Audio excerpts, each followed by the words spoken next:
प्रभु यीशु क्रिस्त के मधुर और पवित्र नाम में आप सबको इस विशेष इबादत में आप सबका मैं हार्दिक स्वागत करता हूं और शुक्रगुजारी अदा करते हैं परम पिता सनातन परमेश्वर का, जिसने अभी तक हम सबको अपने पाक पनाह में रखा, अपने पवित्र पंखों के तले रखा और जीवितता प्रदान करी, जो कि इस बात को साबित करती है कि हमें परमेश्वर की महिमा के लिए, उसके जलाल के लिए, उसके विश्वास गवाह बनने के लिए और भी हमें इस दुनियावी यात्रा में आगे बढ़ना है। मेरे प्यारे भाइयों बहनों, जबकि आज उत्तर भारत की कलीसिया पेंटेकोस्त पर्व के पश्चात 21वां रविवार मना रही है और साथ ही साथ रिफॉर्मेशन संडे अर्थात जीवन में एक बार परमेश्वर के साथ, परमेश्वर की नज़दीकी में, उसकी हुजूरी में आकर ये दृढ़ निश्चय करना कि हमने पिछले एक वर्ष में कहाँ पर हमारी जीवन की सोच में, समझ में, गतिविधियों में कहाँ पर सुधार की ज़रूरत है। तो अपने आप को आने वाले एक वर्ष के लिए अपनी सारी आदतों में, अपने सारे सोच विचार में सुधार लाना, ये रिफॉर्मेशन संडे या इस रिफॉर्मर संडे के रूप में मनाया जाता है कि हम एक बार फिर से अपने जीवन का अवलोकन करें, आंकलन करें और जहाँ पर पुनः निर्माण की आवश्यकता है, पुनः सुधार की आवश्यकता है, हम परमेश्वर के नज़दीकी में, उसकी उपस्थिति में होकर हम अपने जीवन में सुधार लाएं। तो परमेश्वर की हमदो तारीफ में हम मिलकर एक गीत गाएंगे जिसका नंबर है 229, गीत नंबर 229, हम तेरी आए बाप।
कलाम में से एक पाठ हम सबके लिए पढ़ा जाएगा, जो कि पाया जाता है लूका की इंजील उसका 11वां अध्याय उसके 33वें पद से लेकर 36वें पद तक।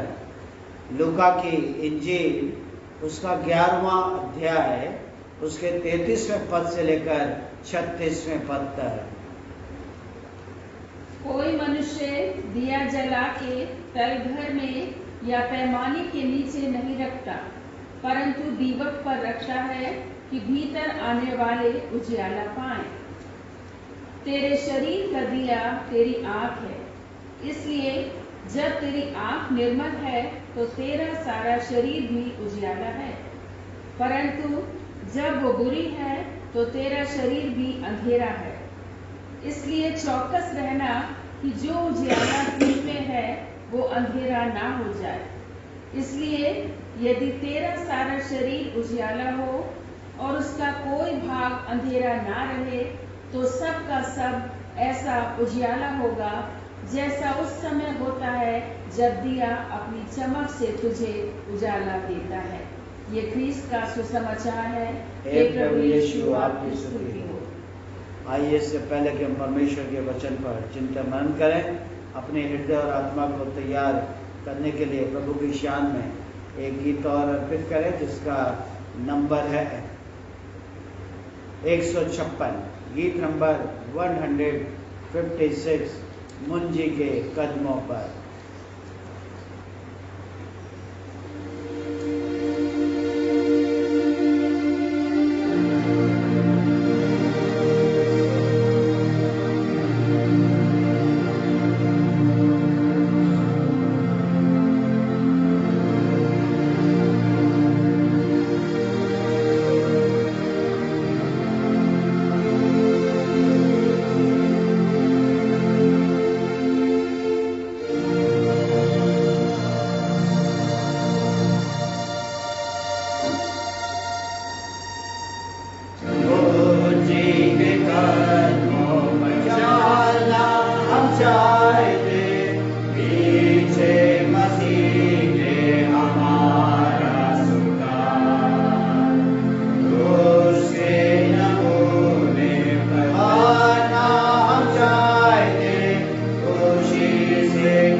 Oh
दुआ मांगे। परमेश्वर पिता, परमेश्वर पुत्र और परमेश्वर पवित्र आत्मा के नाम में आमीन।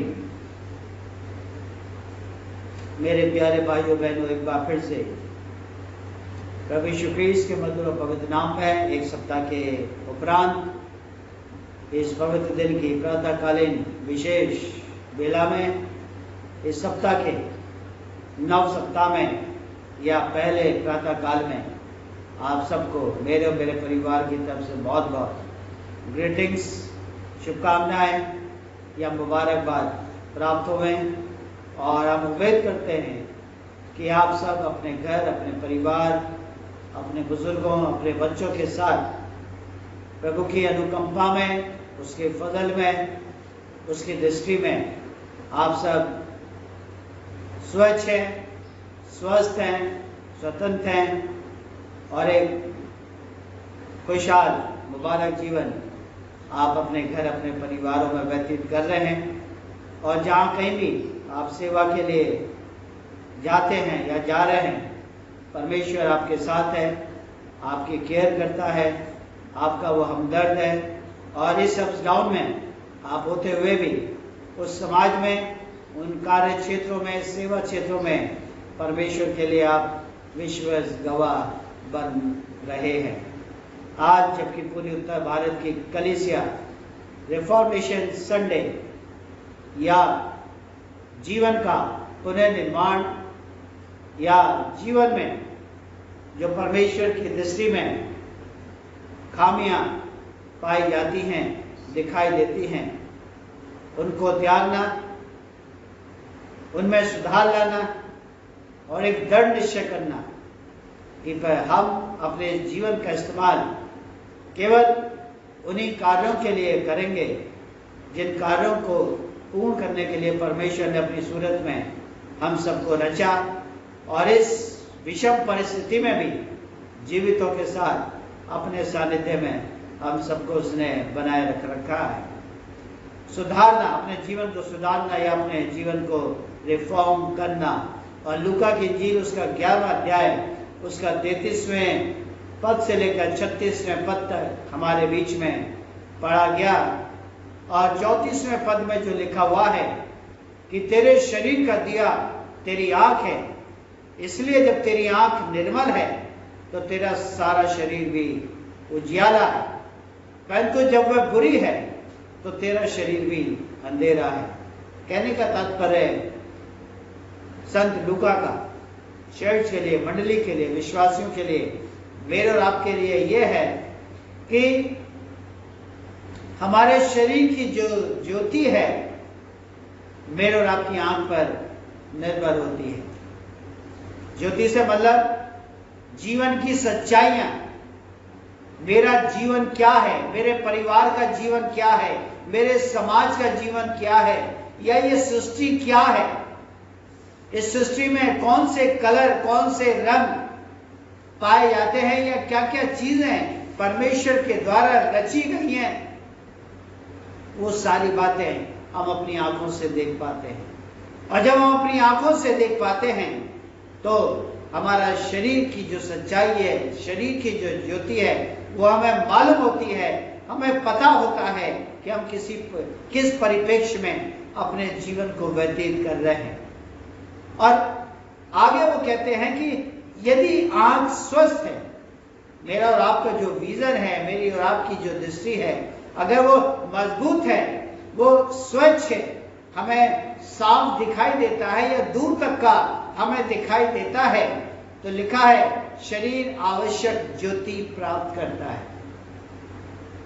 अगर हमारा विजन ठीक है, अगर हम दूर तक की चीजों को देख पाते हैं, तो उन चीजों को देखकर हम अपने आप को उन चीजों से आत्मसात कर पाते हैं, या बहुत सी चीजों को, बहुत से विचारों को हम गेन कर पाते हैं और सोचने के लिए हम विवश हो जाते हैं कि आखिर ये चीजें सृष्टि में, ब्रह्मांड में, दुनिया में, समाज में, मेरे और आपके घर परिवार में क्यों बनाई गई हैं, या इनका अस्तित्व क्या है।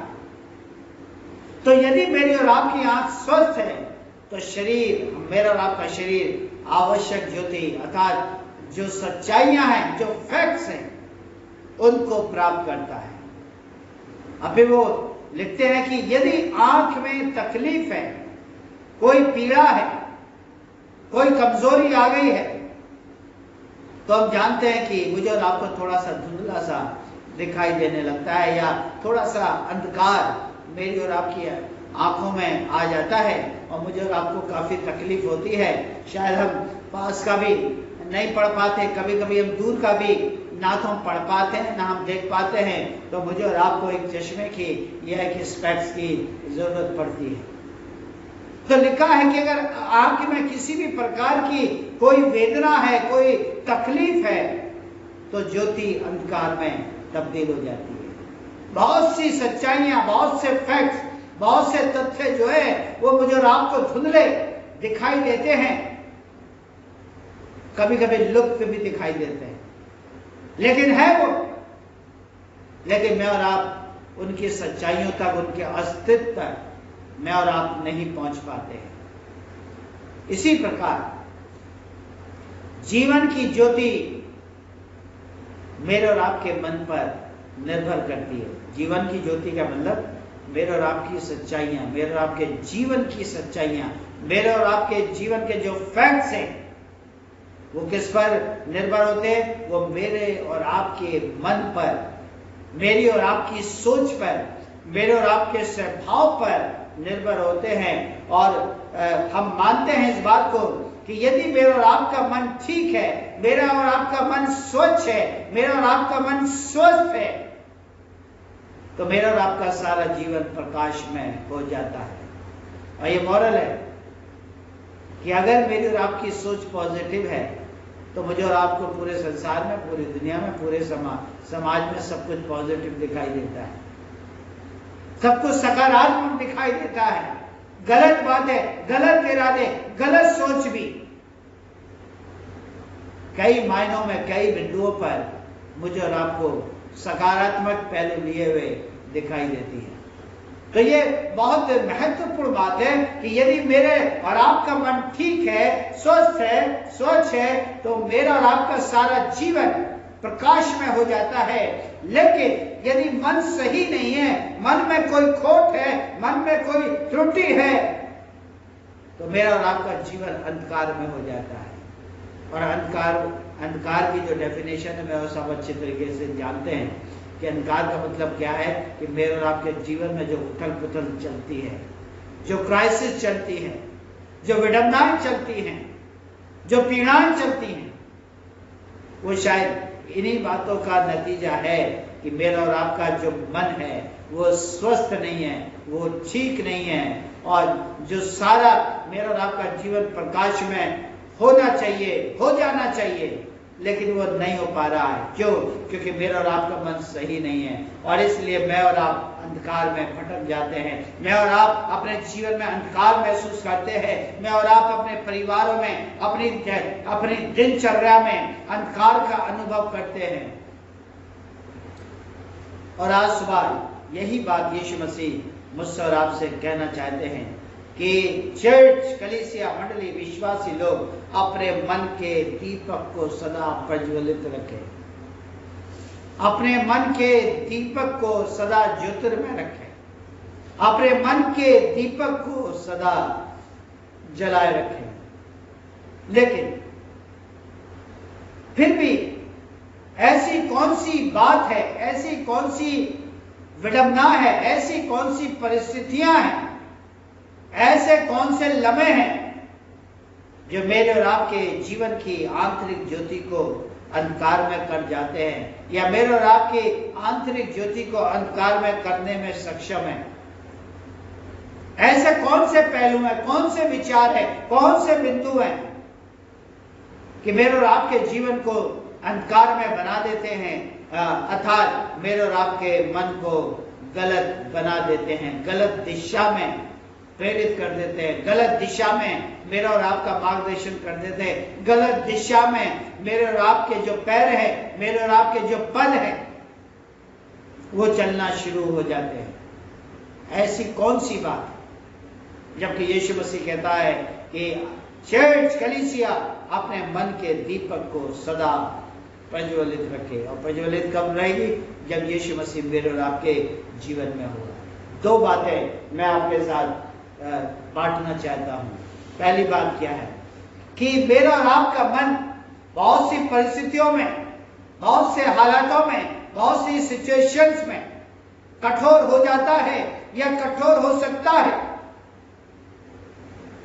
उदाहरण के लिए कभी कभी मैं और आप अपने हाथों से ऐसा काम करते हैं या ऐसे काम करने की कोशिश में रहते हैं, कोशिश करते हैं जो कि शायद हम प्रतिदिन नहीं करते या सामान्य तौर से हम नहीं करते हैं। रिजल्ट क्या होता है? रिजल्ट ये होता है कि जब हम उस कार्य को करना शुरू करते हैं जो कार्य हम कभी नहीं करते या सामान्यता नहीं करते, तो मेरे और आपके हाथों में कभी कभी चोट भी लग जाती है। मेरे और आपके हाथों की जो स्किन है उसमें कभी रगड़ आ जाती है, या कभी कभी इतनी रगड़ आ जाती है मेरे और आपके हाथों में कि कभी कभी जो खून है, जो रक्त है, उसका स्राव भी होना शुरू हो जाता है या उसका बहना भी शुरू हो जाता है। लेकिन अगर हम इस प्रकार के कार्यों को निरंतर करते रहें, बार बार करते रहें या बार बार करने की कोशिश करें, तो उन कामों को करते करते करते करते मेरी और आपके हाथों की जो स्किन है वो बहुत सख्त हो जाती है, वो बहुत कठोर हो जाती है। हम देखते हैं ना समाज में जो हमारे साथी लोग हैं जो कि भारी काम करते हैं या लोहे का काम करते हैं या भारी बोझ उठाने का काम करते हैं, या जिस तरीके से लोहार लोहे को पीटता है, या जो मिस्त्री है मिस्त्री का कार्य करता है, घर का निर्माण करता है, उनके हाथ पैरों में अक्सर चोट लगती रहती है। और वो चोट लगने के कारण उनके हाथ इतने सख्त हो जाते हैं, उनकी स्किन, उनकी जो चमड़ी है वो इतनी मजबूत हो जाती है कि अगर हल्की फुल्की कोई चोट भी लगती रहे, प्रतिदिन लगती रहे, तो उनकी स्किन पर असर नहीं होता, उनके हाथों पर असर नहीं होता, उनको वो पीड़ा, वो वेदना, वो दुख की अनुभूति नहीं होती। क्यों? क्योंकि वो निरंतर उन कामों को करते चले जाते हैं। हमारे हाथ, एक समय आता है कि जब हम निरंतर उन कार्यों को करने लगते हैं या करते चले जाते हैं, तो हमारे हाथों की चमड़ी सख्त होने लगती है, और एक समय आता है कि हमारे हाथ उस कार्य को बिना दर्द के, बिना पीड़ा के, बिना कष्ट के उन कामों को करना शुरू कर देते हैं, या उस कार्य को करने में सक्षम हो जाते हैं जो कि शायद सामान्यतः हम नहीं कर पाते थे, या जो कि हम आसानी से नहीं कर सकते थे। कहने का मतलब मेरे प्यारे भाइयों बहनों यह है, यही बात हमारे मन के बारे में भी सही जान पड़ती है। जब मैं और आप पहली बार किसी गलत काम को करते हैं तो हमें डर लगता है, हमें भय लगता है, हमें घबराहट होती है कि शायद हमें कोई देख ना ले। या नौजवान बेटे बेटियां जब कोई किसी गलत काम को करने जा रहे हैं, कि कोई गलत आदत को अडॉप्ट करने जा रहे हैं, गलत दिशा में जा रहे हैं, तो उनको भय रहता है, डर लगता है कि हमारे पेरेंट्स कहीं हमें ना देख लें, हमारे बड़े भाई बहन हमें कहीं ना देख लें, समाज हमें कहीं ना देख ले। तब हमें भय रहता है, हमें घबराहट होने लगती है, और एक समय आता है कि हमें कोई भी बुरा काम करने में कोई घबराहट नहीं होती है। अगर हम निरंतर उस काम को करते चले जाएं जो कि हम नहीं करते थे, नहीं करना चाहते थे, लेकिन आज शैतान की बदौलत हम उस क्षेत्र में उतर आए, हम उस मार्ग पर आ गए हैं, और जब हम उस काम को करने के लिए बहुत आतुर रहते हैं और निरंतर उस काम को करते चले जाते हैं, उस दिशा में बढ़ते चले जाते हैं, तो हमारा भय और हमारे जीवन की जो घबराहट है धीमे धीमे वो भी कम होने लगती है, या धीमे धीमे वो भी खत्म होने लगती है। और ना हमें कोई कष्ट होता है, ना हमें कोई वेदना होती है, ना हमें किसी के आदर और सम्मान की चिंता रहती है। क्यों? क्योंकि हमारा मन अब कठोर हो चुका है। हमारा मन कठोर हो जाता है।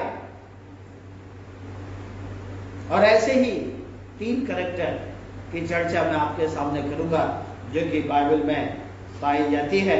ये 3 ऐसे शख्स रहे जो कि सत्य को जानते हैं, समझते थे, जिन्होंने अपना कार्य परमेश्वर के नाम में शुरू किया, परमेश्वर की उपस्थिति में शुरू किया, परमेश्वर की ज्योति से प्रारंभ किया।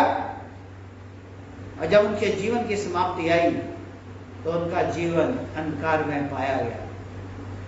उनकी सोच, उनकी समझ, उनके जीवन की प्रत्येक गतिविधियां एक ऐसे अंधकार में थी जिसको करने से उनको ना तो कोई वेदना हुई, ना कोई कष्ट हुआ, ना कोई उनको दर्द हुआ। और ये 3 बातें या ये 3 कैरेक्टर मैं आपके सामने रखूंगा, जिसमें पहला है शिमशोन, जिसका मतलब है प्रकाश में, ज्योतिर्मय। और हम बाद में पढ़ सकते हैं, पुराने नियम की पुस्तक है, न्यायों की पुस्तक, उसका 16वां अध्याय, बुक ऑफ जजेस चैप्टर 16, वो पूरा चैप्टर इसी वृत्तांत से भरा हुआ है कि शिमशोन को परमेश्वर ने शक्ति दी, उसे बल दिया, यहां तक कि अपनी आत्मा से शिमशोन को पूर्ण कर दिया। और जैसे जैसे हम कहानी में आगे बढ़ते हैं, आगे पाएंगे कि उसका विवाह भी हो गया और एक फलिस्ती स्त्री से उसने प्रेम किया। उसके बाद उसने उससे विवाह किया। और वो महिला जो थी वो फलिस्तियों से मिली हुई थी। लेकिन जिस तरीके से ये शिमशोन परमेश्वर की आत्मा में होकर गलत दिशा में आगे बढ़ रहा है, गलत रीति से अपने कामों को कर रहा है, गलत विचारों से अपने जीवन के निर्णय ले रहा है,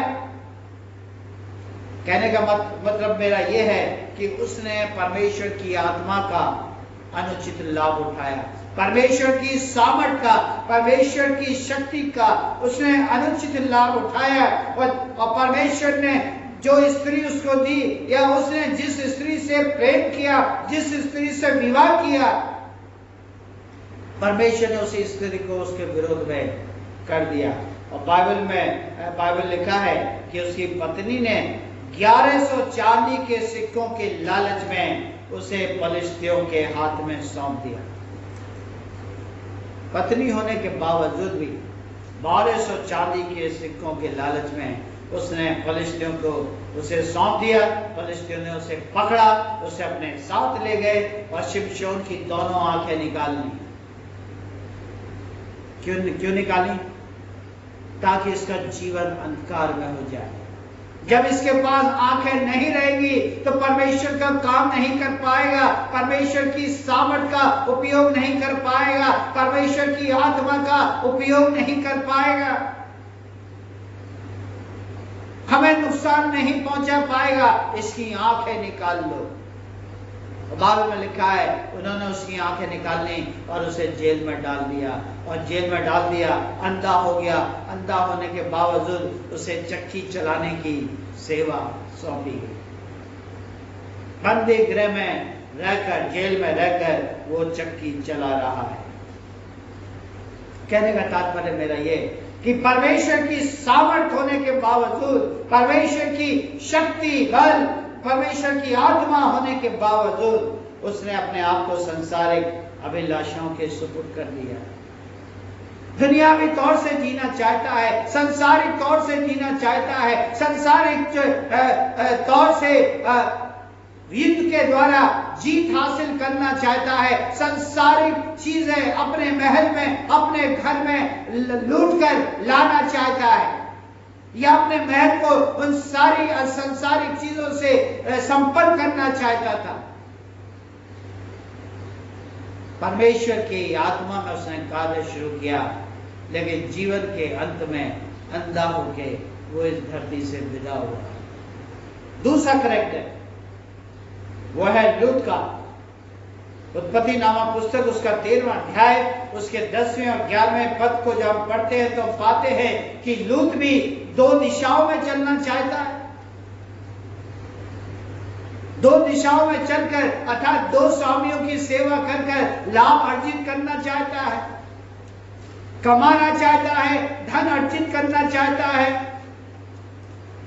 और फिर हम पढ़ते हैं उत्पत्ति उसका 19वां अध्याय उसका 30 से लेकर 38वें पद तक तो पूरी कहानी है वहां पर कि लूत ने अपने चाचा इब्राहिम के साथ अपनी यात्रा को शुरू किया, लेकिन उसका जो अंत क्या हुआ, वो बहुत शराब पीने लगा, बहुत मतवाला हो गया, शराब में वो डूब गया।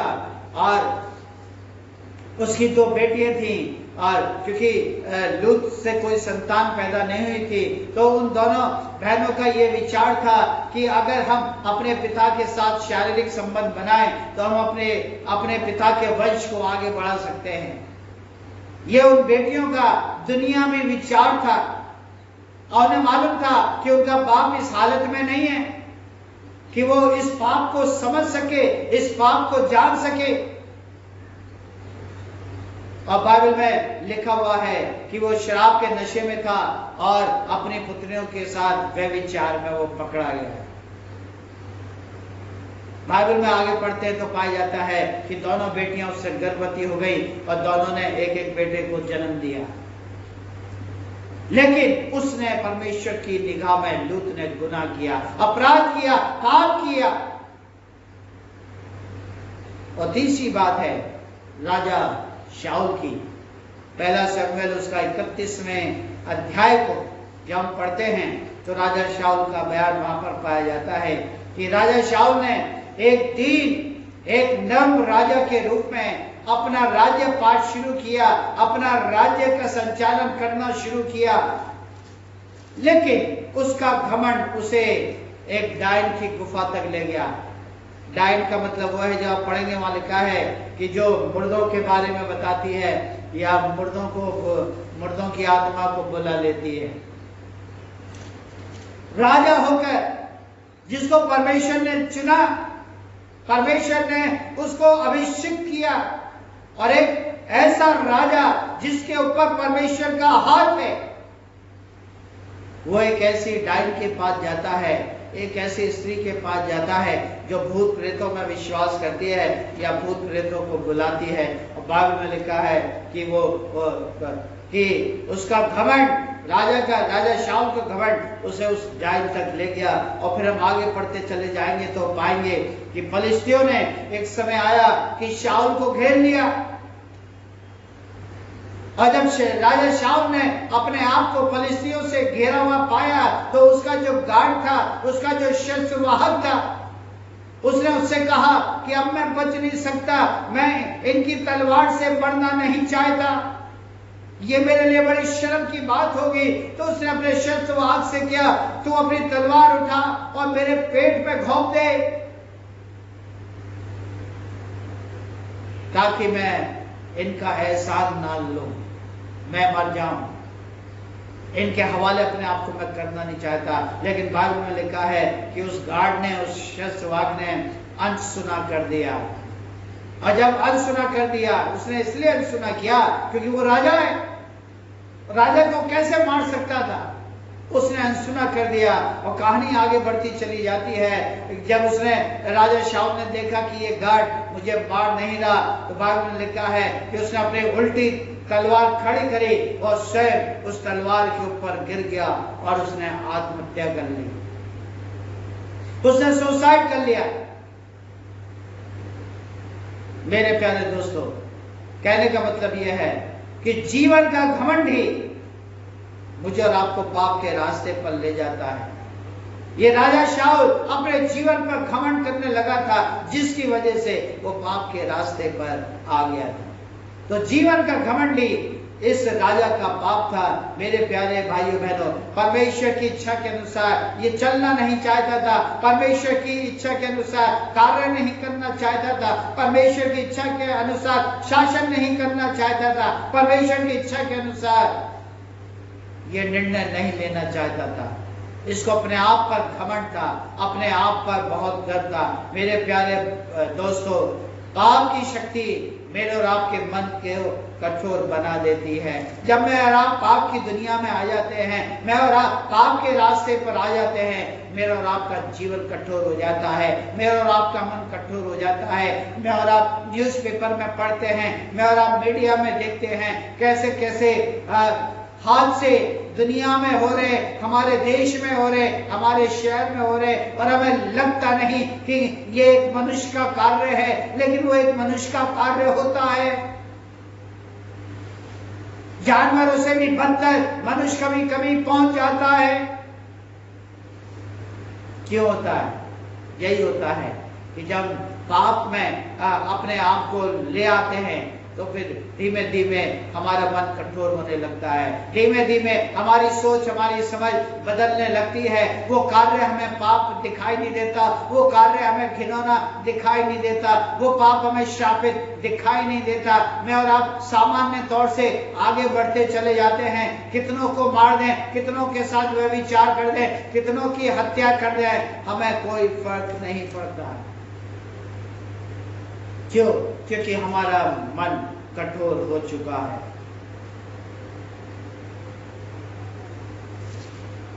ये पाप की शक्ति मेरे और आपके मन को कठोर बना देती है।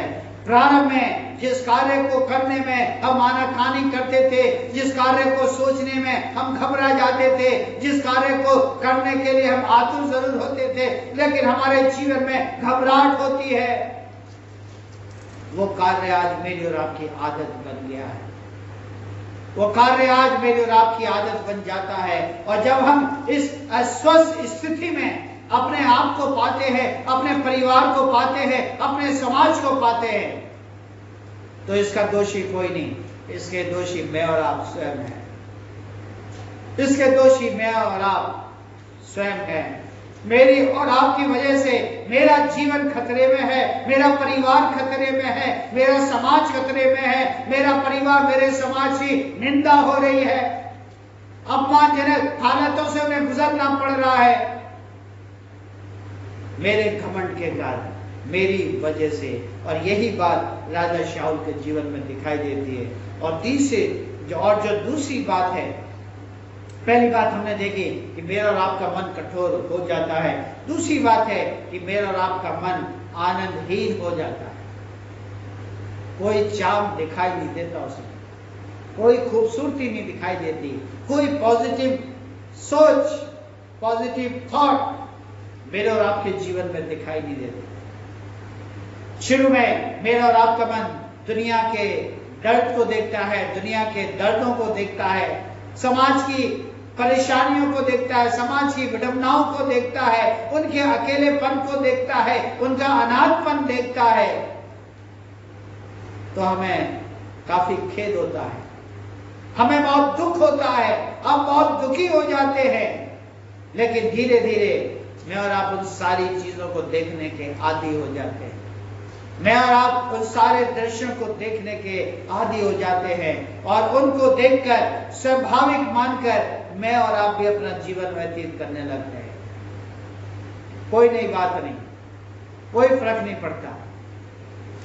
मेरे और आपके शहर में रोज कितने लोग मर जाएं, मेरे और आपके समाज में ना जाने कितने लड़कियों के साथ व्यभिचार हो जाए, कितनी महिलाओं के साथ व्यभिचार हो जाए, यहाँ तक कि उनकी हत्या भी कर दी जाए, मुझे और आपको कोई फर्क नहीं पड़ता। कितने लोगों की जमीनें छीन ली जाए, कितने लोगों के घर छीन लिए जाए, कितने लोगों के घरों को तोड़ दिया जाए, मुझे और आपको कोई फर्क नहीं पड़ता। कितने लोग भूख की वजह से अपने इस जीवन से रुखसत हो जाएं, उनके बच्चे रुखसत हो जाएं, उनके बच्चों का सड़कों पर दुर्घटना में निधन हो जाए, मुझे और आपको कोई फर्क नहीं पड़ता। मैं और आप सोचते हैं ये तो दिन चल रहा है, रोजाना का काम है, रोजाना हमारे शहर में, हमारे देश में होता रहता है। मैं और आप इन सारी चीजों को देखकर स्वाभाविक मानकर चलने लगते हैं और उनके प्रति कोई भी भावना मेरे और आपके मन में नहीं उठती है, कोई भी टीस मेरे और आपके जीवन में नहीं उठती है। और मैं कह सकता हूं कि प्रभु यीशु के क्रूस के संबंध में शायद ये बात सत्य पाई जाती है, ये तथ्य सत्य पाया जाता है कि आज यीशु मसीह ने जो बलिदान दिया, उनके साथ जो दुर्व्यवहार हुआ, उनके साथ जो अपमान हुआ, उनको जिस तरीके से मारा गया, जिस तरीके से उनका लहू बहाया गया, मुझे और आपको कोई फर्क नहीं पड़ता, कोई फर्क नहीं पड़ता। मैं और आप अपने जीवन में खुश हैं, मैं और आप अपने परिवारों में संतुष्ट हैं, मैं और आप जहाँ कहीं भी कार्य करते हैं, मैं और आप संतुष्ट हैं। मुझे यीशु मसीह के क्रूसीकरण से कोई भी प्रभाव नहीं पड़ता। एक बहन थी जिसका नाम था फ्लोरेंस बार्कले। वो अपनी पुस्तक में लिखती हैं कि वो छोटी थी, अक्सर मेरे माता पिता मुझे गुड फ्राइडे पर चर्च नहीं ले जाया करते थे, क्योंकि गुड फ्राइडे पर लंबी इबादत होती है और हम देखते हैं, स्वाभाविक है, बच्चों का इतना लंबा समय वहां पर बैठना, अनुशासन में रहना, ये बड़ा मुश्किल काम है।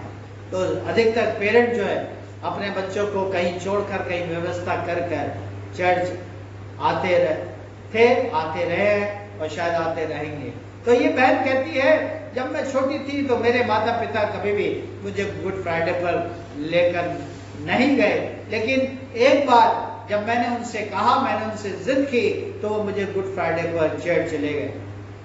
चर्च की इबादत शुरू हो गई, गाने शुरू हो गए, संगीत शुरू हो गया, और जो 7 वाणियां थी उन पर चिंता मनन करना शुरू हो गया। और ये महिला अपनी किताब में लिखती है, मैंने यीशु मसीह के क्रूसीकरण के बारे में जाना, पतरस ने किस तरीके से यीशु मसीह का इनकार किया, उसे धोखा दिया, मैंने ये सुना।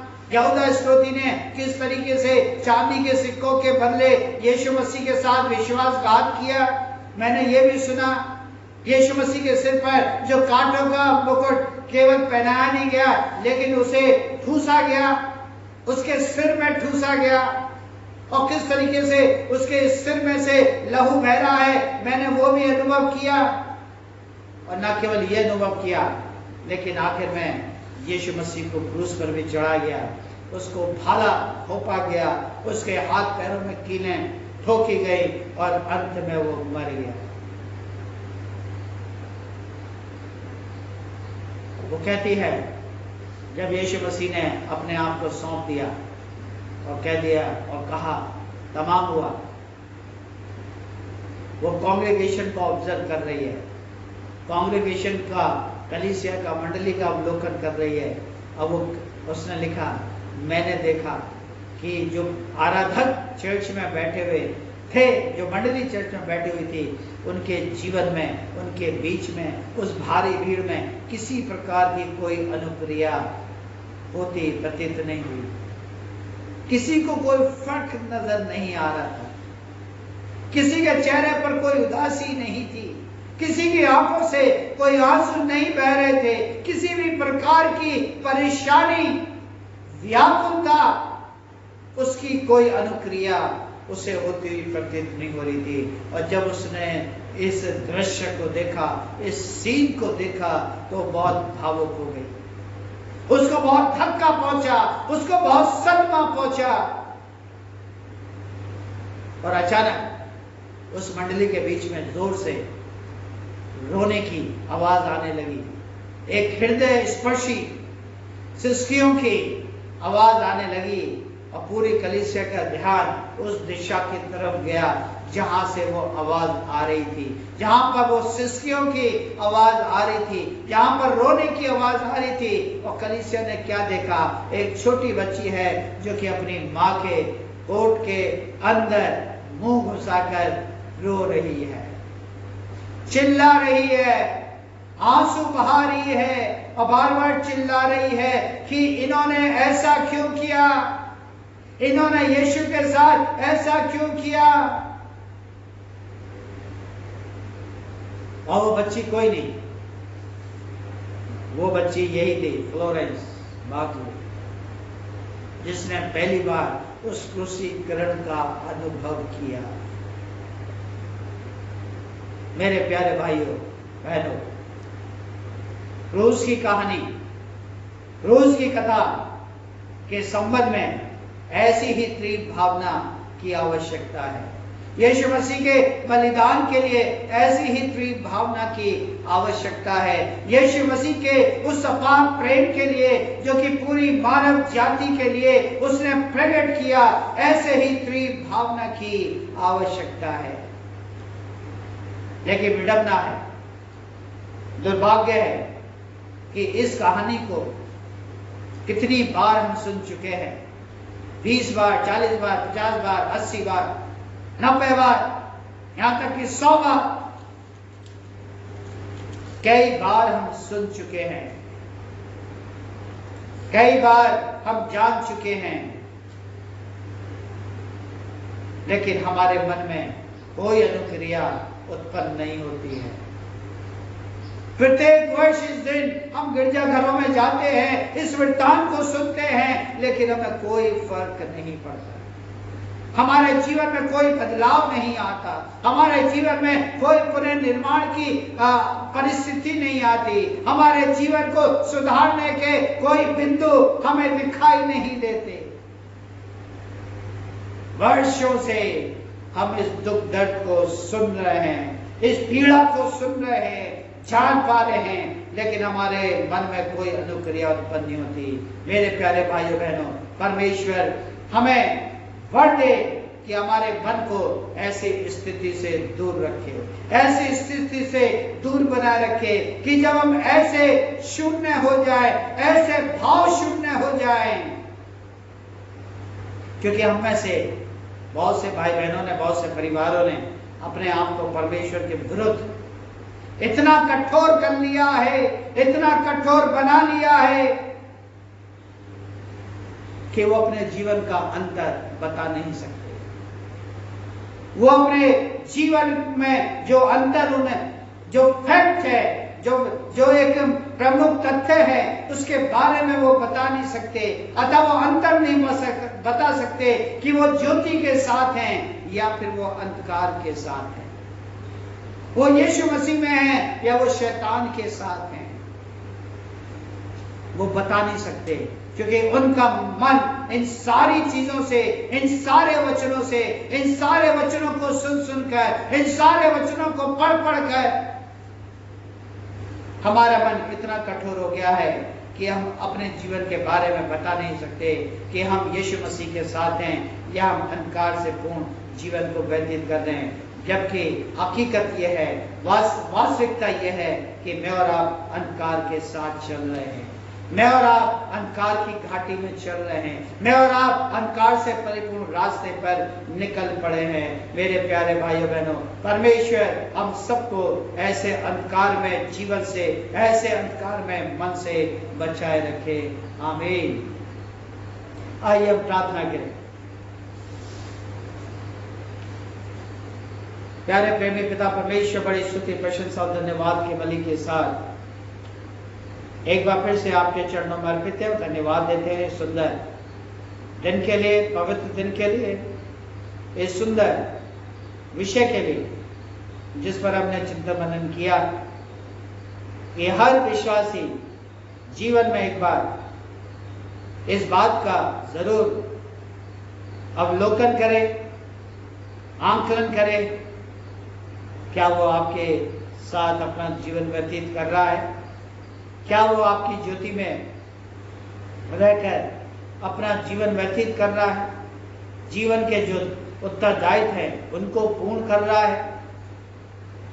बराबर हमारा विश्वास है कि आज जितने भी आराधक इस इबादत के भाग बन चुके हैं, बनने वाले हैं, आपकी आत्मा उनको टच करेगी, आपकी आत्मा उनको स्पर्श करेगी और हम सब आपकी इच्छा के अनुसार अपने जीवन का आंकलन कर सकेंगे, अपने जीवन को ऑब्जर्व कर सकेंगे और हम कह सकेंगे कि हम यीशु मसीह के साथ जीवन व्यतीत कर रहे हैं, हम ज्योति में रहकर जीवन व्यतीत कर रहे हैं। खुदावन इस कलाम पर आपकी आशीष बनी रहे। शुक्रगुजारी अता करते हैं पिछले सप्ताह के तमाम आशीषों के लिए, सुरक्षाओं के लिए, हमारे जीवन की प्रत्येक गतिविधि के लिए, उन कार्यों के लिए जिन कार्यों को संपन्न करने के लिए आपने हमको ये सप्ताह प्रदान किया था।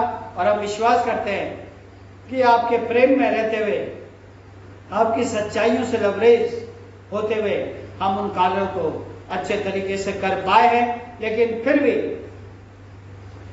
अगर हमारे जीवन में, अगर हमारी गतिविधियों में कहीं कोई खोट पाई गई है, कहीं कोई लापरवाही आपको दिखाई देती है, एक बार फिर से हम गिड़गिड़ाकर आपसे निवेदन करते हैं, आप अपना दाहिना धर्मी हाथ हमारे जीवनों पर बढ़ाएं, हमारे हृदय को स्पर्श करें, हमारी आत्मा को स्पर्श करें, ताकि हम आपकी सच्चाइयों को स्वीकार कर सकें, आपकी ज्योति को स्वीकार कर सकें और आज ये दृढ़ संकल्प कर सकें कि जिन कार्यों को करने के लिए आपने अपनी सूरत में हमको रचा और आज तक जीवितों के साथ इस धरती पर कायम रखा है, हम उन कार्यों को भविष्य में या आने वाले वर्ष में भली बाती कर सकेंगे।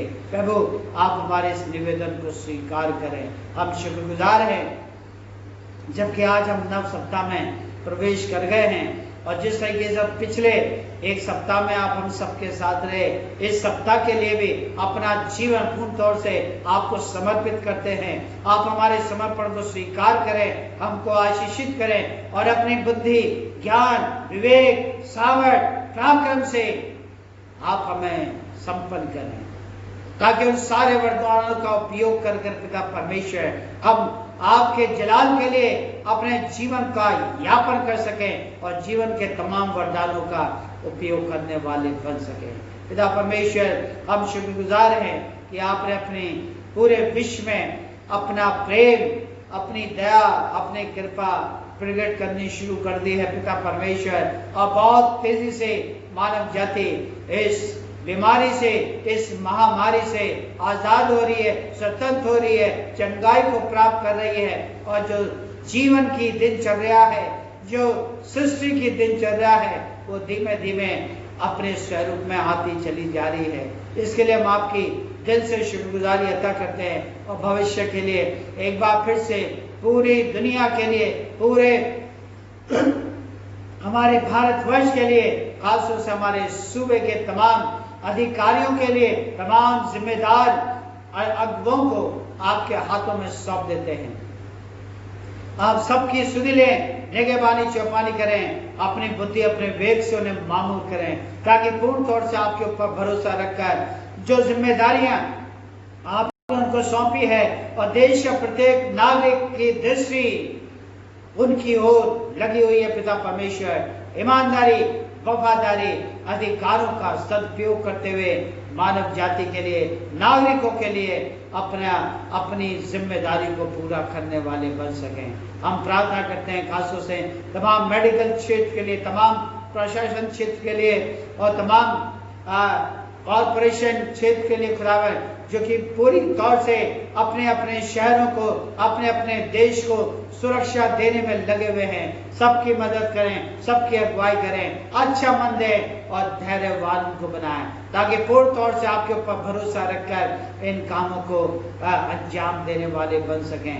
हम प्रार्थना करते हैं भारतवर्ष के दक्षिण प्रांतों के लिए, जबकि वहाँ पर वर्षा का प्रकोप है और बहुत अधिक वर्षा हो रही है, जिससे कि शहर के शहर तबाह हो रहे हैं। बहुत ज्यादा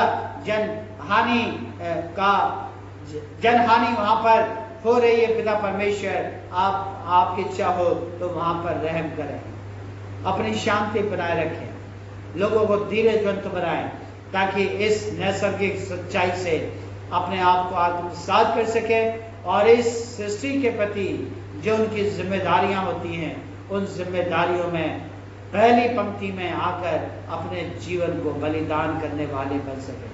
प्रशासन को आपके हाथों में सौंप देते हैं, उन सब की सुधि लें और निगहबानी चौपानी करें। पिता परमेश्वर हम प्रार्थना करते हैं उन सभी भाई बहनों के लिए जिनका कि पिछले एक सप्ताह में उनकी वर्षगांठ आई थी या उनकी वैवाहिक वर्षगांठ आई थी।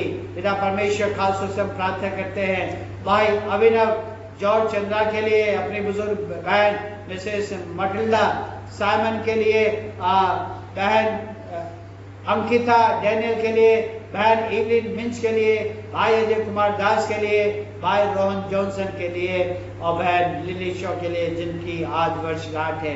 खुदा परमेश्वर, आपने इन सभी भाई बहनों को इस दुनियावी दौड़ में एक और वर्ष पूरा किया है और एक नव वर्ष में प्रवेश कर चुके हैं। खुदावन, आप इनके जीवन को पुनः निर्माण करें, इनके समर्पण को स्वीकार करें, इनमें ऐसी जिज्ञासा उत्पन्न करें कि जैसा आप इनके जीवन से चाहते हैं वैसा ही अपने जीवन से अर्पित करने वाले बन सकें। जिस तरीके से शारीरिक तौर से, मानसिक तौर से पिता परमेश्वर वो स्वस्थ हैं, आत्मिक तौर से और कहीं मजबूत बनने वाले बन सकें, उन्नत बनने वाले बन सकें, ताकि इनका शरीर मजबूत रह सके, विश्वास में आगे बढ़ सके और कलीसिया में, समाज में जो भी वो सेवा दे रहे हैं उस सेवा में, उस दौड़ में आगे बढ़ने वाले बन सकें। इनके जीवन की जो प्राथमिकता है आपसे छिपी नहीं है, इनको उन सारी प्राथमिकताओं से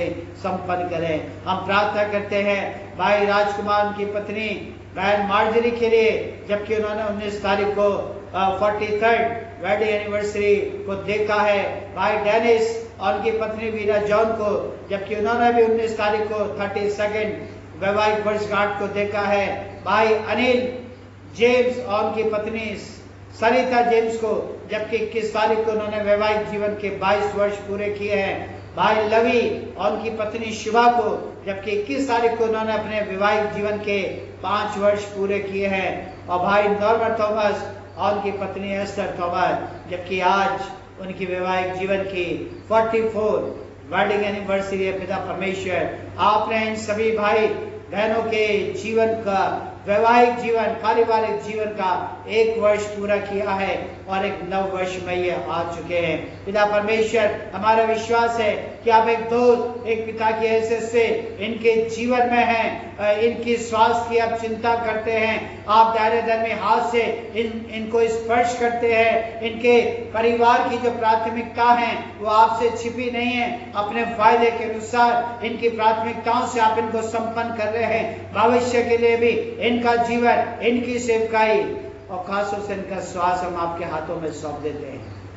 आप एक दोस्त, एक पिता की हैसियत से इनके जीवन को थाम के रखें, ताकि जीवन की अंतिम दौर तक आपके विश्वास गवाह बन सकें, आपके वफादार सैनिक बने रहें। बाकी समय के लिए हम सभी भाई बहन एक चित्त से, एक मन से, एक आत्मा से अपना जीवन पूर्णतः आपके हाथों में सौंप देते हैं। खासतौर से अपनी कलीसिया के बुजुर्गों को आपके हाथों में सौंप देते हैं, जो कि कमजोरी की हालत में है, निर्बलता की हालत में है और परिस्थितियों के वश पिता परमेश्वर जो उनका शारीरिक पारिश्रमिक होना चाहिए वो नहीं हो पा रहा है पिता परमेश्वर, लेकिन हमारा विश्वास है आप उनके साथ हैं, आपने उनको थाम कर रख रखा है। पिता परमेश्वर, आप निरंतर अपने आप को उनके जीवनों पर नाजिल बनाए रखें। आप हमारी इस विनती को सुने, आपके बीचों पवित्र नाम से मांग लेते हैं, आमीन। हे हमारे पिता, तू जो स्वर्ग में है, तेरा नाम पवित्र माना जाए, तेरा राज्य आए, तेरी इच्छा स्वर्ग में पूर्ण होती है वैसे पृथ्वी पर भी हो। हमारे दिन भर की रोटी आज हमें प्रदान करे, हमें आजमाइश में न पड़ने दे, बल्कि बुराई से बचा, क्योंकि राज, पराक्रम और महिमा अब और सर्वदा दे रही हैं, आमीन। अब हमारे परमेश्वर क्रिस्ट का अनुग्रह और परमेश्वर पिता का प्रेम और पवित्र आत्मा की सहभागिता हम सभी के साथ, समस्त विश्वासियों के साथ अब से लेकर सदा तक होती रहे, आमीन।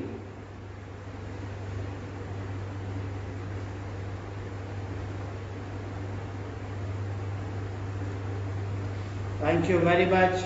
खुदा आप सबको बहुत बहुत आशीषों से परिपूर्ण करे, आमीन।